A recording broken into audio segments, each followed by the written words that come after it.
नमस्कार मित्रों, मैं गंगौली यूट्यूब में आपका स्वागत करता हूं। आज हम लोग गुमानी लोकरत्न गुमानी के पैतृक गांव उपराड़ा में हैं। तो ये उनके पैतृक गांव का कुछ इस तरह का नज़ारा है। अब उनका जो मूल जो घर है वो तो टूट गया बता रहे हैं। ये वहाँ की पुरानी बाखली है और जो उनका मूल जो घर था वो इस जगह पे था, वो पूरी तरह से ध्वस्त हो चुका है।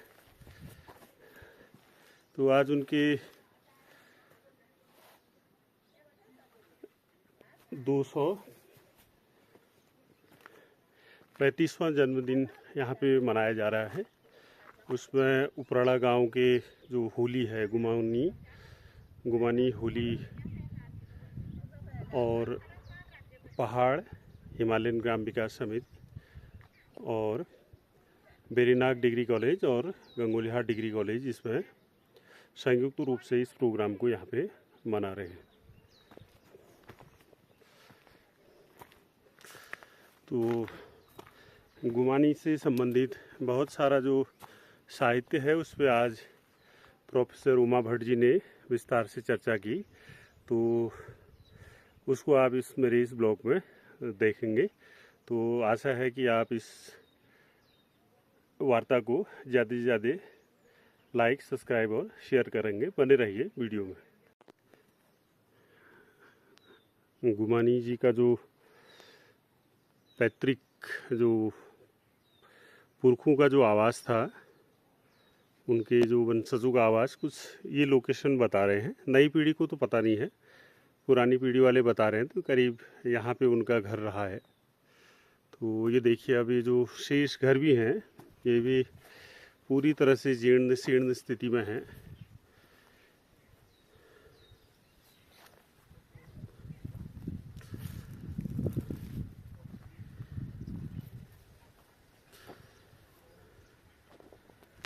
हिंदी, कुमाऊनी और नेपाली में गुमानी जी का बहुत सारा साहित्य है, जिसको अलग अलग कालखंड में यहाँ के विद्वान लोगों ने संकलित किया है, किताब के रूप में उसको प्रस्तुत किया है।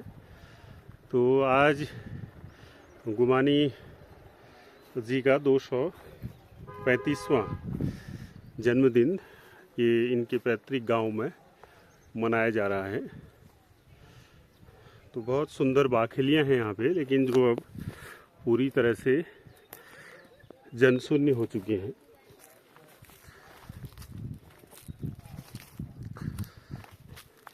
लोग रोजगार की तलाश में महानगरों की ओर गए और फिर धीरे धीरे वहीं के होके रह गए।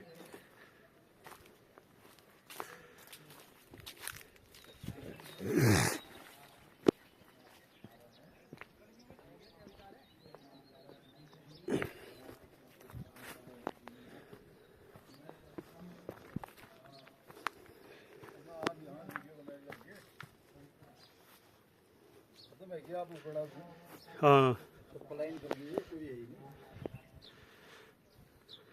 पहले वहाँ पर मौसाबदू रहते थे, वो भी चले गए। अच्छा जी। तो ये काष्ठ कला है यहाँ की।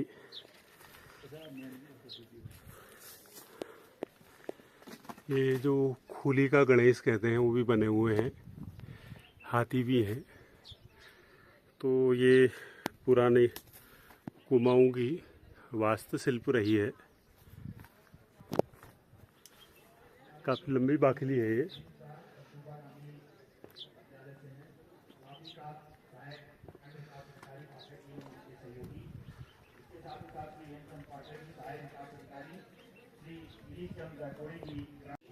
और मेरा थोड़ा आगे आओ, थोड़ा सा मैडम आगे बस। लोकरत्न संत गुमानी के जयंती के समारोह में आए हुए आप सभी लोगों का मैं स्वागत करती हूँ और सबको नमस्कार करती हूँ।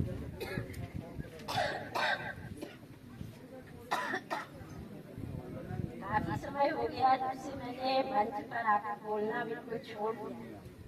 हालांकि बहुत समय तक मैंने मंचों पर बहुत बोला है और सामाजिक राजनीतिक प्रश्नों पर बोला है, लेकिन अब छोड़ दिया है। पता नहीं, मैं यहाँ आई हुई थी और जब मैंने देखा यूट्यूब में कि कोई प्रोग्राम होने वाला है जिसमें मैं ही मुख्य वक्ता हूँ, तो फिर मैंने खोजबीन शुरू की तो पता चला हाँ ये सच है। और फिर मुझे मना करना या शिकायत करना अच्छा सा नहीं लगा, तो मेरे बोलने में बहुत रुकावट हो सकती है। मैं प्रवाह में बोलना भूल गई हूँ, इसलिए आप लोग क्षमा करें। आज सुबह जब मैं प्रतीक्षा कर रही थी जीएन पंजी की कि वो आएंगे और फोन करेंगे कि चलना है, तो मैं थोड़ी देर बैठी थी तो मैंने ऐसे ही फेसबुक में देखा, तो खोलते ही एक पोस्ट मिली सुरेश पंत। सुरेश पंत इसी गांव के हैं, आप बुटाड़ा के लोग तो जानते ही होंगे, इसी गांव के हैं और इत्तेफाक से मेरी बुआ के लड़के हैं। माँ मालूम हुआ है वो यहाँ नहीं पले पुनः, जितना कि वो हमारे गांव बिहार में रह करके पले बचपन में, और वहीं से फिर लखनऊ चले गए और नौकरी के लिए दिल्ली चले गए। भाषा के बहुत जानकार हैं, एक ही भाषा नहीं बहुत सी भाषाओं के जानकार हैं और फेसबुक पर बहुत अच्छी पोस्ट उनकी आती हैं भाषाओं पर। उनकी 3 किताबें भी आई हैं भाषा के साथ साथ, भाषा के बहाने कविता के साथ साथ इस तरह से किताबें भी आई हैं। गुमानी पर भी उन्होंने उत्तरीय का एक अंक निकाला था, एक पत्रिका उन्होंने प्रकाशित की थी 1900, वो बहुत पहले से करते थे, 1980 से कर रहे थे। 1990 में उन्होंने उत्तरीय पत्रिका का एक अंक निकाला था गुमानी पर। गुमानी के विषय में उनको बहुत सी जानकारी है। आप लोगों ने देखा होगा, बहुत लोगों ने पोस्ट देखी होगी, तो उसमें किसी और कार्यक्रम का हवाला था। मैं तो बहुत घबरा गई थी कि यहाँ भी वही पोस्टर तो लगा हुआ नहीं है जिसमें जन्म शताब्दी समारोह होगा।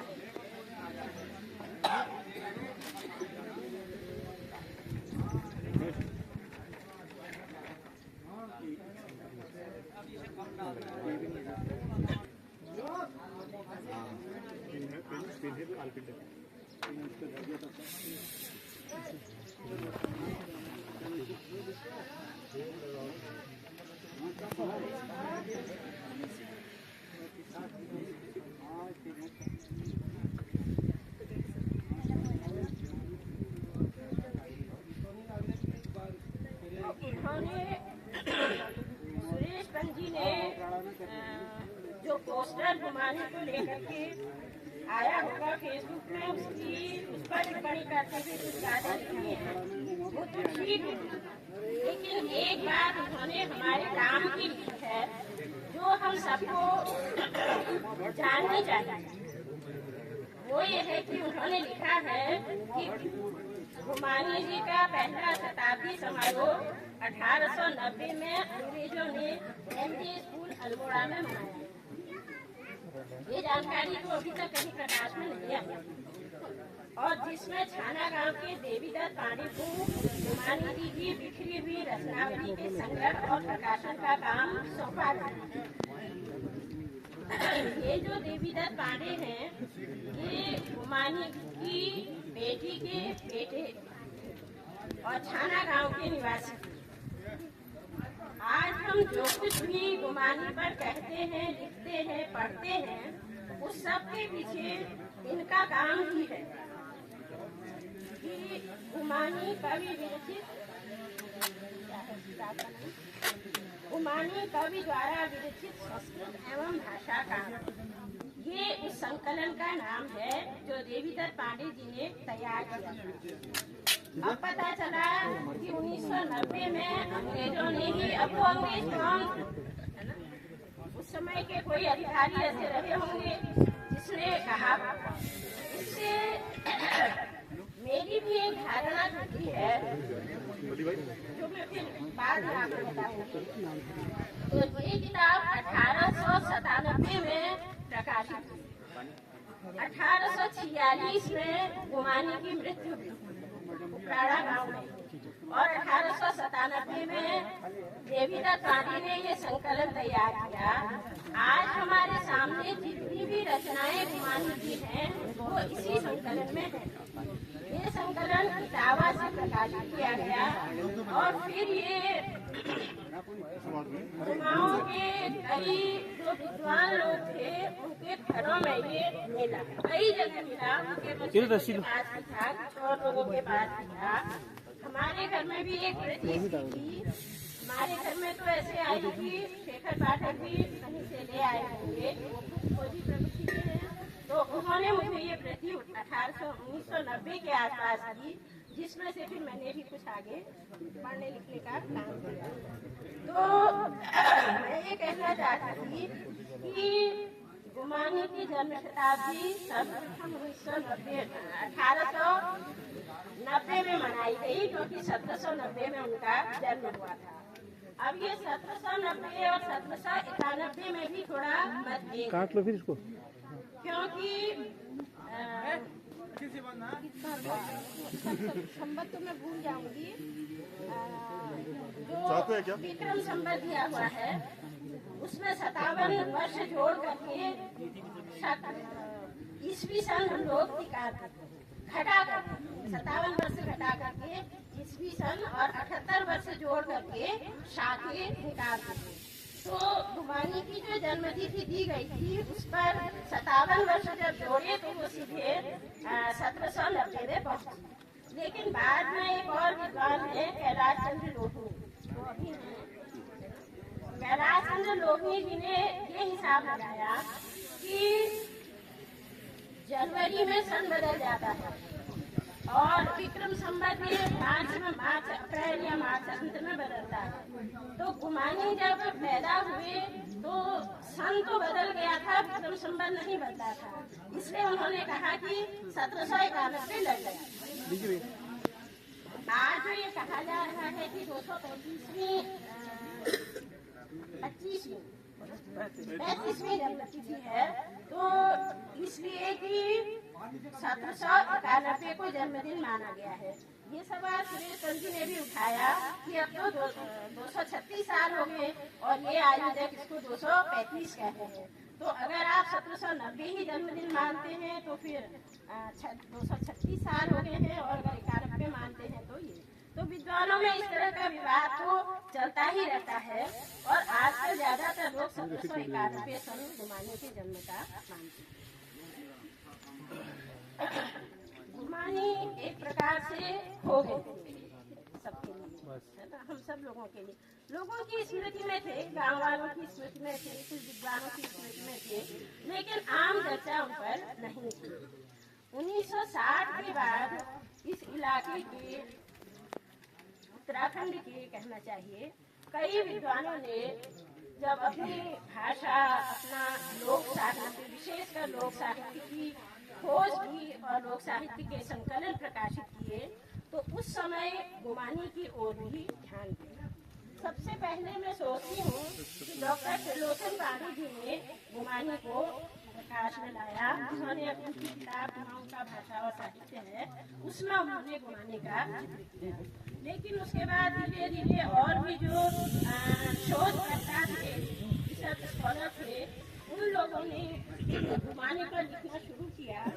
और जैसे चारचंद्र पांडे जी, ये तो गुमानी के बड़े प्रसिद्ध कवि रहे, इनका एक लेख छपा था गुमानी की काव्य कला पर।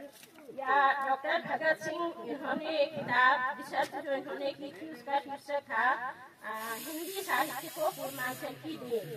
उसमें इन्होंने एक पूरा अध्याय गुमानी पंथ पर लिखा था। ऐसे ही सुरेश पंत जी ने 1990 में उत्तरीय का पूरा अंक गुमानी पर निकाला। उसके बाद एक है गुमानी नाम से एक छोटी सी पुस्तिका हम लोगों ने भी तैयार की थी, बहुत छोटी पुस्तिका थी वो। फिर जो कैलाश चंद्र लोही हैं, उन्होंने देवीदत्त पांडे जी का संकलन तो लगभग बहुत कम उपलब्ध था, तो उन्होंने उस संकलन को पूरा का पूरा दोबारा से लिखा। ये उनका बहुत महत्वपूर्ण योगदान, मतलब गुमानी के संदर्भ में भी और हम सबके ज्ञानवर्धन के लिए भी ये उनका योगदान रहा। उन्होंने गुमानी की सारी रचनाएं उससे गीत करके छपवाई। ये 1997 में छपा है कैलाश चंद्र रोहिणी जी का, और इसका नाम है गुमानी ग्रंथावली। इसमें इन्होंने कुछ चीजें और जोड़ी, एक राम सहस्त्र गणदंडक इसमें जोड़ा और कुछ शगुन विचार वाली पुस्तिकाएं जोड़ी। इसके बाद एक नैनीताल में ही प्रोफेसर किरण टंडन है, उन्होंने गुमानी रचनावली नाम से उन्हीं रचनाओं को फिर से छापा, लेकिन उनका योगदान ये है कि उसमें उन्होंने पूरा अनुवाद दिया। जो देवीदत्त पांडे जी की किताब है उसमें तो अनुवाद नहीं है, उसमें केवल एक रचना में स्वयं देवीदत्त पांडे जी ने टीका लिखी है, बाकी उसमें अनुवाद नहीं है।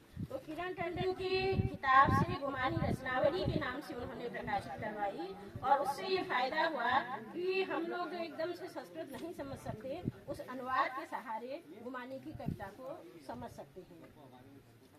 लेकिन इस बीच एक और महत्वपूर्ण काम हुआ कुमाऊं विश्वविद्यालय में ही। कमल कुमार पांडे एक शोध छात्र थे संस्कृत के, और उन्होंने गुमानी की रचनाओं पर पीएचडी। वहाँ संस्कृत के प्रोफेसर थे हरिनारायण दीक्षित जी के अंडर में उन्होंने पीएचडी की, और उन्होंने लिखा है कि इसकी प्रेरणा मुझे यमुना दत्त वैष्णव अशोक जी से मिली। यमुना दत्त वैष्णव अशोक भी यहाँ के एक प्रसिद्ध साहित्यकार थे, अब नहीं हैं, और बहुत तरह की रचनाएं खासकर विज्ञान कथा लेखक के रूप में भी ज्यादा जाने जाते हैं। इतिहास कुमाऊं के इतिहास पर भी उन्होंने किताबें लिखी, तो उनकी प्रेरणा से कमल कुमार ने ये पीएचडी की। वो पीएचडी उसने की है 1983 में, लेकिन दुर्भाग्य से कमल की बहुत जल्दी कुछ ही साल बाद उसकी मृत्यु हो गई थी, तो उसका वो शोध प्रबंध भी वैसा ही पढ़ा रहा। अभी 2017 में उस शोध प्रबंध को प्रकाशित किया है पहाड़ संस्था ने, ये है। तो इसका शीर्षक तो हमने बदल दिया, गुमानी का संस्कृत का भी इसको दिया है, लिखा है। गुमानी के संदर्भ में ये बहुत महत्वपूर्ण पुस्तक है। जिन लोगों ने संकलन निकाले हैं उन्होंने उनकी रचनाओं का विश्लेषण नहीं किया है, रचनाओं का ज्यादा परिचय नहीं दिया है, केवल ये संकलन है, संस्कृत और हिंदी भाषा काव्य है। लेकिन इस किताब में गुमानी के साहित्य से संबंधित जीवन भी, कमल का संपर्क गुमानी के जो नाती थे देवीदत्त पंत और हरिदत्त पंत, ये दो व्यक्ति थे ना, एक अल्मोड़ा में रहते थे, कानपुर में थे, तो गुमानी जी के वंशज, उन लोगों से भी इस व्यक्ति ने संपर्क किया और उनसे बहुत सारी चीजें हासिल हुई। तो मैं तो कहूँगी कि गुमानी के प्रेमियों को ये किताब रखनी चाहिए। मैंने कोशिश भी की कि कुमाऊं विश्वविद्यालय के संस्कृत विभाग को कम से कम इसको खरीद लें, संस्कृत पर ही है, तो ये एक महत्वपूर्ण काम आया। तो इस तरह से इस समय कई किताबें हमारे सामने हैं जो गुमानी के पूरे साहित्य को हमारे सामने पूरे उत्तराखंड से हम पांडुलिपियां संकलित करें और यहाँ ये संग्रहालय बनाए। मैं एक बार गुमानी की रचनाएं ढूंढने के लिए हिमाचल में नहान गई थी, तो वहाँ के राज परिवार के लोगों से भी मिली, क्योंकि गुमानी नहान में भी रहे थे। तो वो तो रचनाएं गुमानी की तो नहीं हुई, एक लाइब्रेरी थी जो उन्होंने ही मतलब राज परिवार के ही लोगों ने बनाई थी। तो उस लाइब्रेरी में मैंने देखा कि 2-3 अलमारियां थी पांडुलिपियों, और पांडुलिपियों का बहुत अच्छे से वर्गीकरण किया गया था, कौन किस विषय की है, कौन किस विषय की है, कौन किस सन की है। तो बहुत अच्छे से वो पांडुलिपियां वहाँ रखी गई थी, महिमा पुस्तकालय था बल्कि उसका नाम। तो मुझे देखते ही अंदाज आ गया कि यहाँ गुमानी की कोई रचना नहीं, क्योंकि इतने बढ़िया तरीके से पांडुलिपियां वहाँ रखी हुई थी। अब हम लोग खुद अपना समय और श्रम दे सकते हैं, लेकिन जो आर्थिक सहायता है वो कहीं न कहीं से हमें मिलनी चाहिए। अगर आर्थिक सहायता कहीं सरकारी तौर पर कहीं हमें मिलती है तो यहाँ की जनता के बीच से ही इतना पैसा कर सकते हैं, तो तब ये चीज संभव हो सकती है। लेकिन ऐसा होना चाहिए, नहीं तो और भी चीजें खत्म होगी। अब लोगों को लगता भी है कि इनकी क्या जरूरत है, संस्कृत की पाठलिपियों की हमें क्या जरूरत है, लोग यही सोचते हैं ना। तो मैं सोचती हूँ अपना इतिहास, अपना अतीत हमें जानना तो चाहिए। अब ये दो किताबें जो थी मैं भटक गई, अंग्रेज राज्य वर्णन और लाट परिवर्तन, ये भी छोटी छोटी है, कुछ कुछ छंद है इसकी, मैं रचना कही हूँ, कुछ कुछ छंद है। इनमें उन्होंने अंग्रेजी राज्य व्यवस्था का वर्णन किया। अंग्रेज आ गए हैं, आपको पता है, सभी को मालूम रहता ही है कि क्या 1790 में जिस समय गुमानी का जन्म हो रहा था, 1790 1791, उससे कुछ समय पहले ही चंद्रवंश का पराभव हो गया था। गोरखे आए और गोरखों ने यहाँ कुमाऊं में 1806 में गढ़वाल को अपने वश में किया, अपने अधीन किया, और 1790 में उन्होंने कुमाऊं को अपने अधीन कर दिया था। तो और 1815 में यहाँ गोरखों को पराजित करके अंग्रेजों का शासन स्थापित किया। गुमानी का जन्म 1790 में हुआ। गुमानी से पहले चंदों का शासन था, जो एक परंपरागत एक सामंतीय व्यवस्था, जैसे इस देश में तमाम राजे रजवाड़े थे, उस तरह की व्यवस्था चंदों की चलती थी, राजशाही चंदों की। फिर गोरखे आए, गोरखे भी राजशाही के तहत आए, लेकिन उन्होंने यहाँ क्या किया, बहुत अत्याचार। गोरछोली या गोरछाणी शब्द ही शब्द में प्रयोग में लाए जाते हैं कि बहुत ही ज्यादा अत्याचार। गोरखे भी पराजित हुए, लोग गोरखों से बिल्कुल घबरा गए थे, बिल्कुल संत्रस्त हो गए थे, इतनी लूट खसोट गोरखों की वजह से की जाती थी। तो गोरखे जब गए तो अंग्रेजों का भी यहाँ के लोगों ने स्वागत किया, है ना, कुछ लोगों ने तो स्वागत किया, और आसानी से अंग्रेज यहाँ 1815 में आ गए। और जब अंग्रेज आए तो उनके पास तो एक पूरी चाक चौबंद व्यवस्था थी, हर चीज के लिए नियम बनाए थे, कानून बनाए थे। आते ही अंग्रेजों ने तो बंदोबस्त शुरू कर दिया, यहाँ का जमीन कहाँ है, क्या है, जंगल कितने हैं, कैसे हैं, और उसके हिसाब से सारे नियम कानून उन्होंने लागू किए, कुछ पुराने कानून खत्म भी कर दिए। तो इस तरह से गुमानी का जो समय है वो चंदों के बाद शुरू होता है। गोरखा शासन उन्होंने देखा, गोरखा शासन पर एक श्लोक, एक छंद गुमानी का है, जिसको सभी लोग जानते हैं, है ना। दिन दिन खजाना का, हाँ, नहीं, ये तो गोरखों पर है।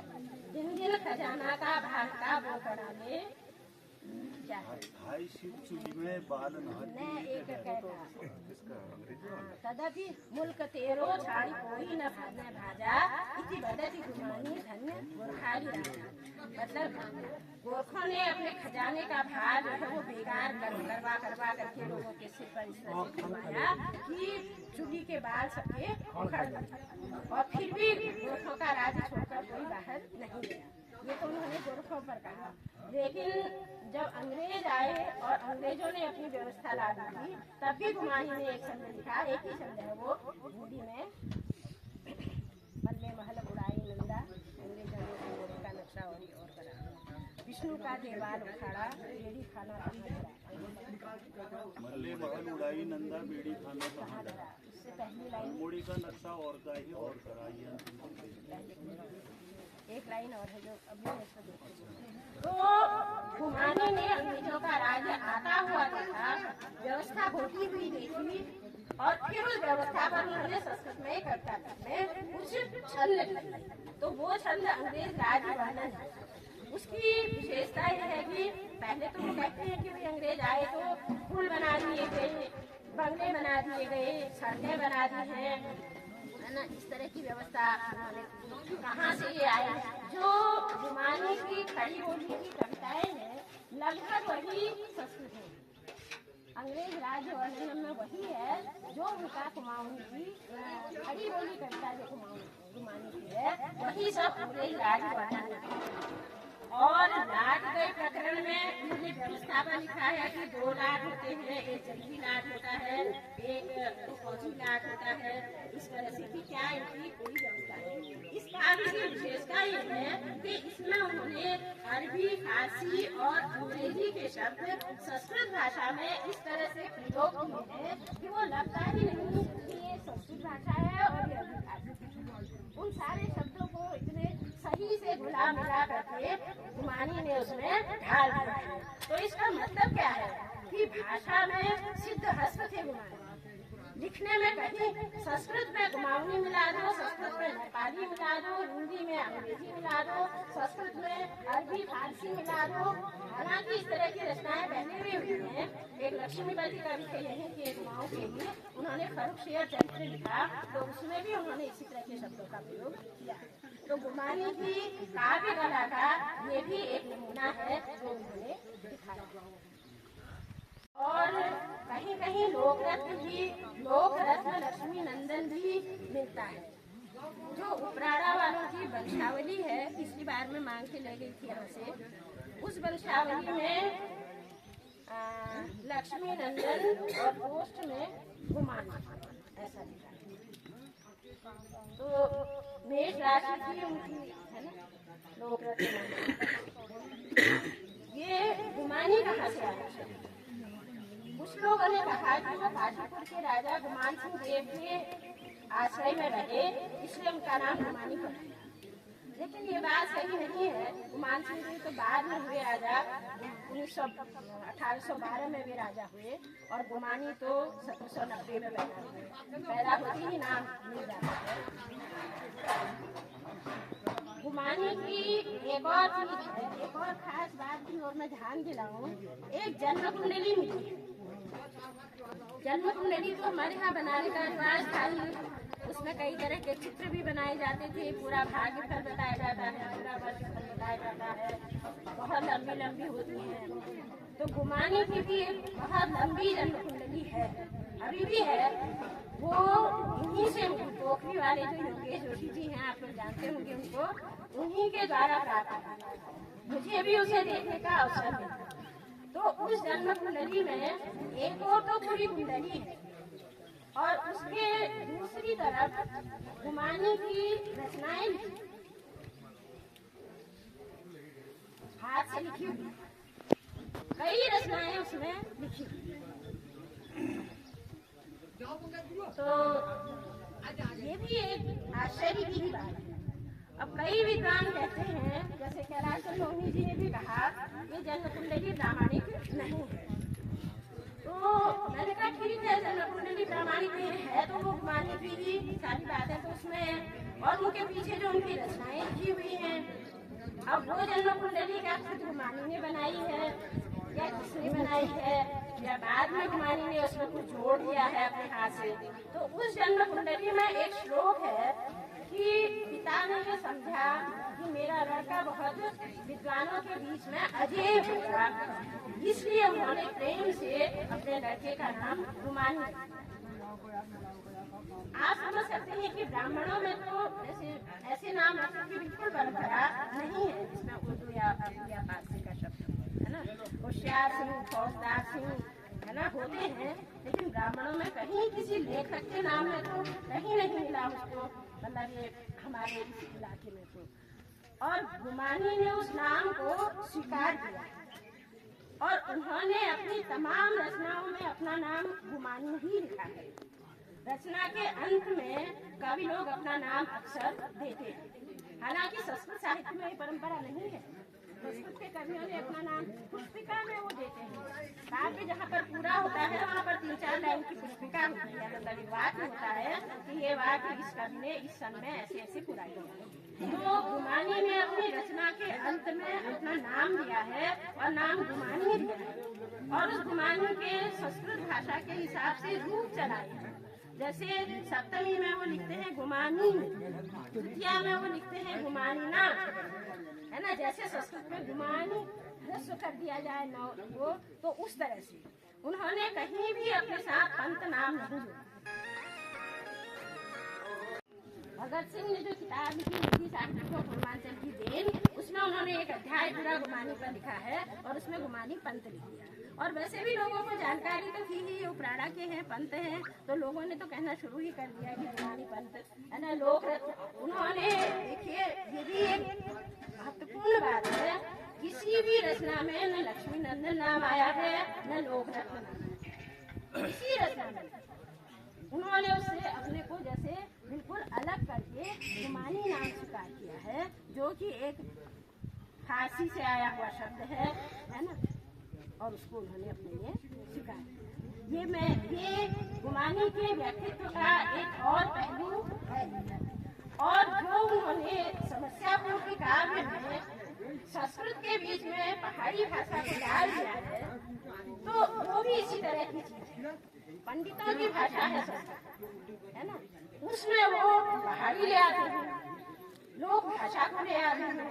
ये लोक भाषा के नमूने हमें गुमानी में मिल रहे हैं। सबसे पहले शांति के रूप में बहुत सारे उदाहरण हैं लोक भाषा के, जो संस्कृत में जो पहाड़ी के हैं।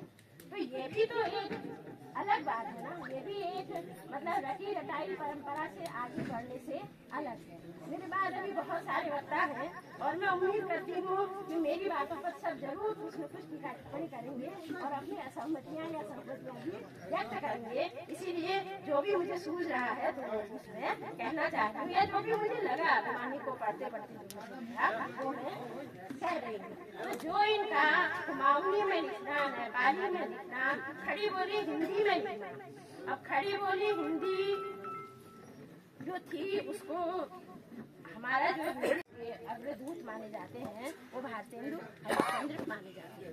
भारतेंदु हरिश्चंद्र ने खड़ी बोली में तमाम रचनाएं लिखी, लेकिन कौन सी गद्य नाटक लिखे, निबंध लिखे, यात्रा वृत्तांत लिखे, एकाध कहानियाँ भी शायद हैं, एकाध कहानियाँ भी कोई है, राजा तो कुछ रचनाएं मतलब बहुत लिखा उन्होंने खड़ी बोली साहित्य, लेख तो बहुत ही लिखे, पत्रिकाएं निकाली 2 खड़ी बोली हिंदी में, लेकिन कविता उन्होंने खड़ी बोली में नहीं। कविता उन्होंने बहुत सारी लिखी और वो किसमें लिखी? ब्रज भाषा, क्योंकि मध्यकाल में ब्रज भाषा ही हिंदी साहित्य की भाषा रही है ना। ब्रज भाषा का विशाल साहित्य है, बहुत बड़े बड़े साहित्यकार हैं, गीतिकार तक पूरी वही परंपरा थी। गुमानी भी एक प्रकार से गीतिकार के ही अंतर्गत आते हैं। 1846 में उनकी मृत्यु हुई, 1843 से गीतिकार शुरू माना जाता है, तो उनका समय भी गीतिकार रहा। लेकिन गुमानी ने खड़ी बोली हिंदी में कविता लिखी और उनको खड़ी बोली हिंदी का प्रथम कवि कहा क्या गया, हम लोग कहते हैं, है ना। खड़ी हिंदी साहित्य के इतिहास में कहीं उनको खड़ी बोली हिंदी का पहला कवि नहीं माना गया।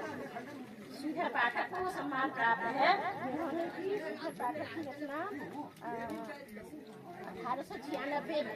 1896 में एकांतवासी योगी श्रीधर पाठक ने लिखा और वो खड़ी बोली के पहले कवि माने जाते हैं। लेकिन गुमानी ने 1800 गुमानी का जो रचनाकार है, विद्वानों ने तर्क वितर्क करके 1810 से 1846 तक भारतेंदु का जन्म 1850 में होता है और उससे पहले 1846 में तो गुमानी की मृत्यु हो गई थी और उससे पहले उन्होंने खड़ी बोली हिंदी में कविता की। वो कविता बहुत ज्यादा प्रचलन में नहीं आई, प्रचार में नहीं आई, भारतेंदु के समय तक भी नहीं आई। उसका प्रचार प्रसार तो आजादी के बाद ही हुआ है और वो भी उत्तराखंड के लोगों के ही प्रयत्नों से इसका प्रचार हुआ है। तो पहले वो जानी नहीं गई, नहीं तो सब जगह गुमानी को खड़ी बोली का प्रथम कवि कहा जाता और हम लोग बड़े जोर शोर से इस बात को कहते हैं, कविता को उद्धृत करते हैं। तो इस तरह से खड़ी बोली में भी लिखना ये भी एक अलग प्रवृत्ति, एक नवीन प्रवृत्ति गुमानी के साहित्य में हमें देखने को मिलती है, जैसे कि उनका गुमानी नाम को स्वीकार किया। तो बहुत समझ गया ना, जो महत्व है या गुमानी को जो प्रचार हुआ है वो सबसे ज्यादा उनकी कुमाऊनी में जो उनकी रचनाएं हैं उनके द्वारा। उनकी कुमाऊनी की रचनाएं यहाँ के लोगों को कंठस्थ है। और वे सुनाते थे, वे बोलते थे, है ना। बुजुर्ग लोग जहाँ तहाँ उत्तराखंड में कम से कम अल्मोड़ा और कर्नाटक के इलाके में बहुत सारे लोग हुमायूं की रचनाओं से अवगत थे। उसकी वजह से हुमायूं की ख्याली बहुत ज्यादा हुई या उनको महत्व मिला। लेकिन गुमानी के समग्र साहित्य का अगर विस्तार से अध्ययन किया जाए, गहराई से अध्ययन किया जाए, तो अभी भी उसमें बहुत सारा कुछ ऐसा है जिसको भी हम नहीं जान पाए हैं। और खोजबीन की जाए तो बहुत सी नई उक्तियाँ, नई कविताएं उनकी अभी भी मिल सकती हैं। कुछ कविताएं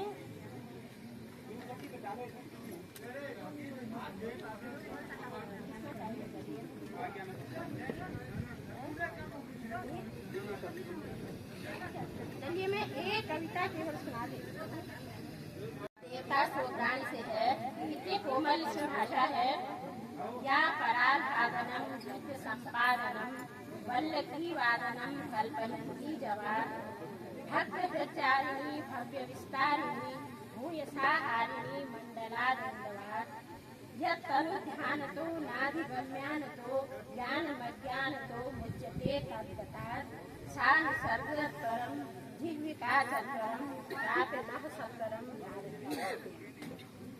ये भारती की स्तुति है। एक स्तुति गंगा की स्तुति भी सुनिए, अर्थ नहीं समझ पाएंगे। जय हर मुकुट तुहिन कर सहचरी जय हरिपद खज नित जय हरिपद नख जनित तन चले जय जलनिधि सती विमल वसनवती जय भगवती करुणित कमल। तो ये स्तुति के लिए, प्रार्थना के लिए इनका उपयोग अगर आज हम लोग करें। और कहते हैं रिश्वत खाए गवाह बिरानी, रिश्वत खाए गवाह बिरानी वजह सबूती करते हैं। गंगा जल हरिवंश हलफ की हाथ राह हाथ पर रहते हैं। पैसे खातिर धर्म गवाया, पैसे खातिर धर्म गवाया, मौत पर आई मरते हैं, मौत पर आई मरते हैं। कहे गुमानी अब ये पापी कैसे पार उतरते हैं, कहे गुमानी अब ये पापी कैसे पार उतरते हैं।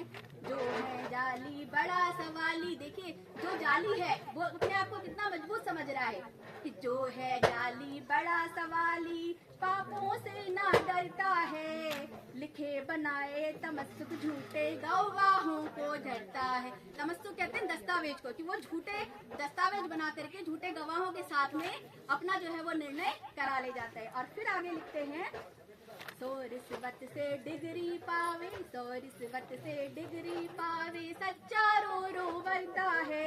कहे गुमानी जुलम फिरंगी अमला तेरा करता है, कहे गुमानी जुलम फिरंगी अमला तेरा करता है। 150 इस मुकदमे पर, 150 इस मुकदमे पर करो चित्त का पट, धर्म जुनून जमाए मसौदा करो चित्त का झट। ऐसा रिश्वत खोर मुसद्दी, मुसद्दी मतलब होता है कर्मचारी जो है, ऐसा रिश्वत खोर मुसद्दी करे मुल्क सब चट। कदी फिरंगी जाने तो पहुँचे सब मरघट, अरे कदी फिरंगी जाने तो पहुँचे सब मरघट। धन्यवाद, आप सभी का बहुत बहुत धन्यवाद। बहुत सारी चीज़ों से आपने लेकिन मैं एक चीज में अभी याद कर रहा था, जब यहाँ पर इस कार्यक्रम की योजना बनी थी और हमारे मित्र राजकीय महाविद्यालय राजकीय पीजी कॉलेज देवीनाथ के प्रिंसिपल साहब कृष्ण पांडे सर, मुझे कुछ चीज़ों का ध्यान था और खासतौर से इस उपराड़ा का। आ गई है शाम, रात की रस्सी के सहारे उपत्यका में उतर रहा है अंधकार का सैन्य बल।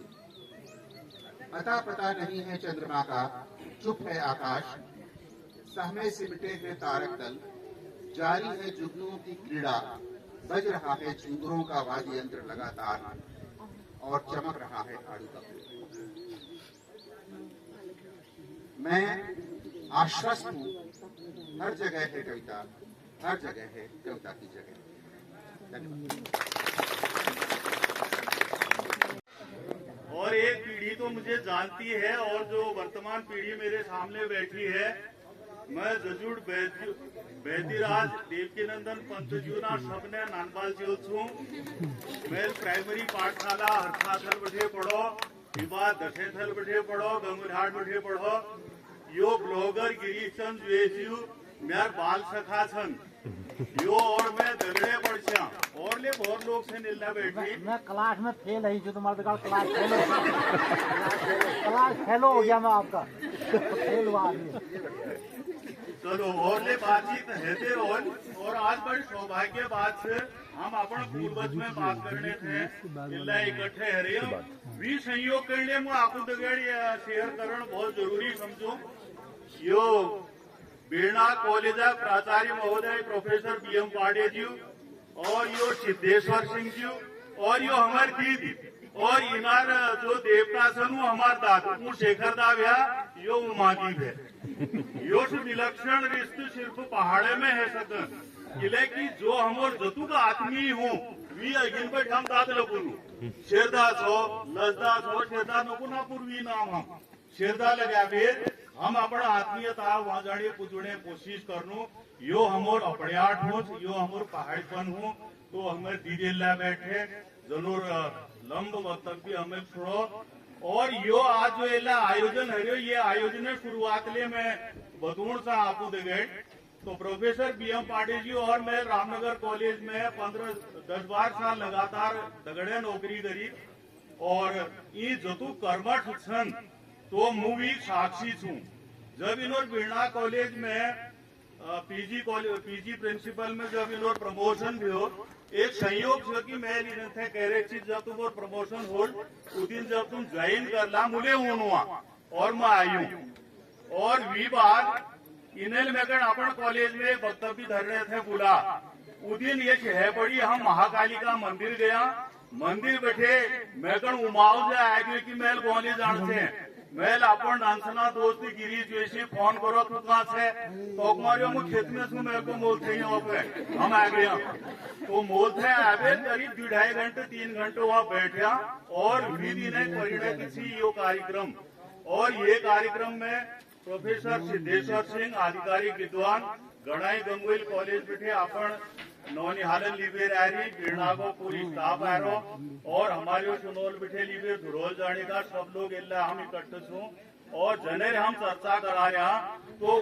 आप मूवी चर्चा तरफ जा तो आज है पहली महाराष्ट्र तरफ बैठे वहाँ महाराष्ट्र का जो बामण शाह उन्हें और लोग ले उन्हें तो बद्रीनाथ यात्रा में बद्रीनाथ यात्रा ही आई उन्होंने डुबाल खेत जो एक जाग वो ब्याल पड़ी है तो उन्हें खाने पीने थे उठी अपन मंत्रोच्चारण करो और पानी उठ जाए दी तो जो मणकोट में राजश्याम राजनकर जब ये पत्ते लागो कि एक बामणना जो दल बद्रीनाथ में जा रहे उन्हें भी डुबाल खेते भी प्रकृति में जल्ला पानी न फूट सकन उल्ला उन्हें पानी निकाल दो गए उन्हें लोग बाट में कोरू बैठा दिया अपन जसवे लोग वापस आ तनरगढ़ सिद्ध मणकोट लिबे रहा और मणकोट लिबे उन्हनगढ़ यो उपराड़ गो सौंपो तबे उन्हें कह मतलब तायले हो निमायले हो और साइकिल में उत्तम ले हो और ये अगर तुम लोकेशन देखला राजबियाणा पहल सूर्य जो वो उपराड़ में पूजा और ब्यालो घाम ले उपराड़ में रू इल्ला आई जयदे पंत पहल आदि यो देखो मेरे पास एक किताब छू ये किताब में पूरी वंशावली दी रखी गुमांजू ने और गुमांजू उनार मूल पूर्व कोछा और काछा और पतु पीढ़ी विज्ञान के वेद किले की आप जो बात करने छो गुमांजू पर वो बात करूँ मैं उमादील जल्ला छोड़ को उल्ला बैठे और असल बात ये थी कि सन 1964 चाहे जाने जब घर घर में जैसे टेलीविजन थी तो बुजुर्ग अपन का ये गुमांजू की कविता कहबेर जो से ब्याला टाइम में उन्होंने ज्ञानवर्धन कर जैसे टेलीविजन ऐसे वो परंपरा खत्म है और जब बैठे मोबाइल आछे तो आप समझ सकता कि हरियो के भी कतु ज्ञानी है ज्ञान वहाँ कतड़ी यूनिवर्सिटी है ज्ञान कतु का प्रोफेसर है ज्ञान अपन मोटो जो मुंह बिड़ा देखा हुई अपन फोटो खींच वायरल करा रहा हो ले युग से ये युगोले स्वागत उनसे तो हो कि आज है 3 पीढ़ी पल्ली घर घरों व्यक्ति गुमांजूकण जाने और एक जिक्र करें गुमानी गुटका, जो अन्य रचना ने लोगन कर ज्यादा जानकारी नहीं थी, लेकिन गुमानी गुटका एक हर व्यक्ति कर जानकारी थी। और गुमानजू जतुकले कुमाऊनी कविता छन, उन कुमाऊनी कविता लगभग सब लोगन कर याद है। अब विवाद की हो कि नैनीताल में अल्लाह बहुत जिक्र आएगा कि सब संस्कृता विद्वान ने ले, यहाँ तक कि बिहार में तिरहुत एक जात छे, वो तिरहुत अंचल जो लोग छन गुमानजू कर अपन कहीं पूछी, या पटियाला तरफ अपन कहीं पूछी, ठीक जो विद्वान सर्वत्र पूछे थे।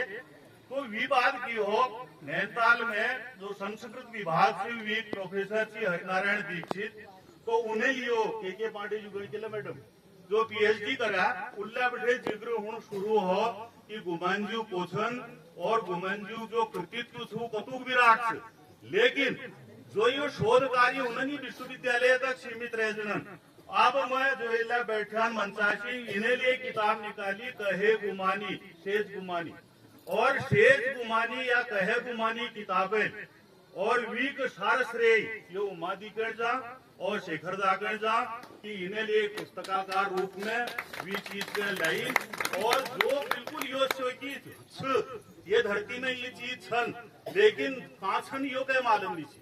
तो आपू भी किताबा रूप में लाबे, अब इन्हें जो से बहुत खुली हमारे पूर्वज ने सेवा करी। वी बात देखो जो मैडम लल्ले दूसरी जब हमें पढ़ी तब उस दिन बैठे हमारे लागो ओहो हमें यासू क्या जैसे डंगरिया मोगला धरना चावल ने और गुआ सुनन परखनन, तब डंगरी कर भलो अंदाज उतरना उस अंदाज में लिया, तब बैठे पल्ली शेष कुमारी बड़ी।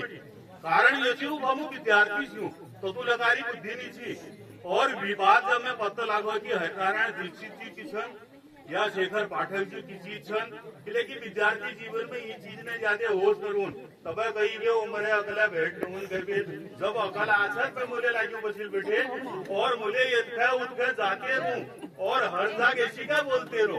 और मैं पहले मंत्र बता तुम्हें मैं बुलाया है जो मैं उच्चारे बोलूं जजानी भी थकूं। और एक मास्टर था और एक वकील था देता था, अगर तुम यो बोला तू कम बोला रे बिगड़ यो लागोली कैल गया मेरे क्या हमको बोल रहा।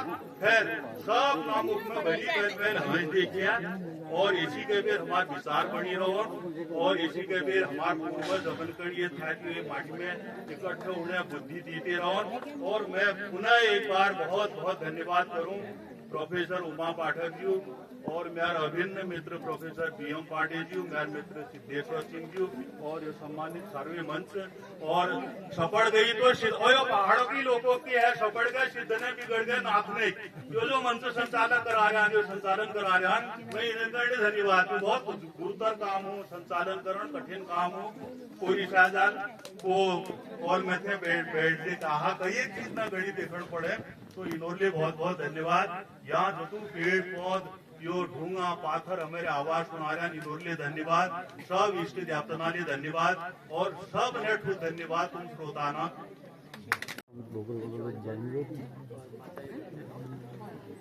गुमानी पंडित का जो जीवन परिचय है, उनके कार्यों के बारे में हमारे विद्वान वक्ताओं ने आपको बहुत सारी बातें बताई हैं।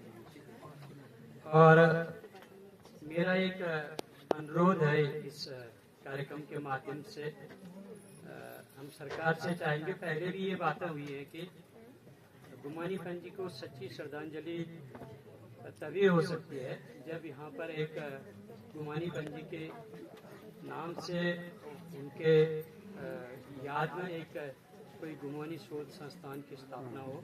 क्योंकि जैसा यहाँ पर हमारा जो पांडुलिपियों की बात उमा मैडम ने की, साथ में ताम्रपत्र हैं, शिलालेख हैं, कई तरह के हमारे पास अभी भी जो लेख हैं वो मौजूद हैं। उनको संग्रहित कैसे किया जाए, कुछ लोगों ने उन किताबों को छिपा के रखा है, वो कहीं सामने ही नहीं आ पाए। अभी एक पूरे कट्टे की बात आई कि वो उसमें पूरा दीमक लग चुका है, बर्बाद हो चुके हैं। तो ये पांडुलिपियाँ जो है ये बहुत हमारे लिए लाभकारी हैं।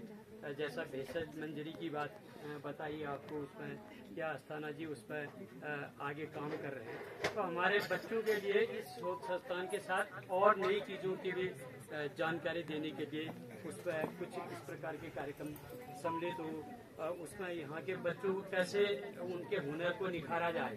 या अगर हम हुनर की बात न करें तो कम से कम जो पहाड़ की जो भौगोलिक भू संरचना है, यहाँ का जो भूगोल है और यहाँ का जो ग्रामीण जनजीवन है और जो हमारी पूरी एक संस्कृति और सभ्यता है, उस सब की पढ़ाई या उसका अध्ययन करने का जो मौका हो वो इस शोध संस्थान में हो। इस तरह से इसको विकसित करने की आवश्यकता है। इसमें सरकार की तो अहम भूमिका है ही है, साथ में हमारी पंचायत की और हमारे तमाम सारे जो हमारे जो शैक्षणिक संस्थान हैं। और ये आयोजन भी आज जैसे बेरीनाग डिग्री कॉलेज और गणाई कॉलेज की वजह से यहाँ पर हो पाया है, और साथ में हमारी जो होलिका महोत्सव है। तो जब इसी तरह से सबका मिलन होगा तभी इस तरह के कार्यक्रम हम होंगे, आगे हम सफलतापूर्वक उनको संपादित करेंगे। तो मेरा आप सब लोगों से, पांडे साहब का और सिद्धेश्वर सिंह जी का, हमारे गिरीशपंत जी का, आप अस्ताना जी हैं, सुयाल जी हैं और हमारी उमा भट्ट जी हैं, और साथ में सब गांवों के लोगों का हम धन्यवाद अदा करते हुए सब लोगों का एक प्रयास हम लोगों को अब करना है कि कैसे भी एक शोध संस्थान की यहाँ पर स्थापना हो, तो तभी हम इस सब व्यवस्थाओं से जुड़कर हम अपने क्षेत्र को विकास की ओर आगे बढ़ाएंगे और साथ में अपने बच्चों को अपने स्थानीय ज्ञान और कौशल के बारे में भी बताएंगे। और हम सब लोगों का धन्यवाद करते हुए मैं अपनी बात समाप्त करता हूं, क्योंकि बहुत सारे लोग, मैं भी ज़्यादा बोल गया, समय का मैं कुछ गांव के लोगों का भी उस पर विचार आना है या उनकी क्या वो है इच्छाएं हैं या किस तरह से वो सोचते हैं, हमें उनको भी एक जरूर मौका देना चाहिए। धन्यवाद।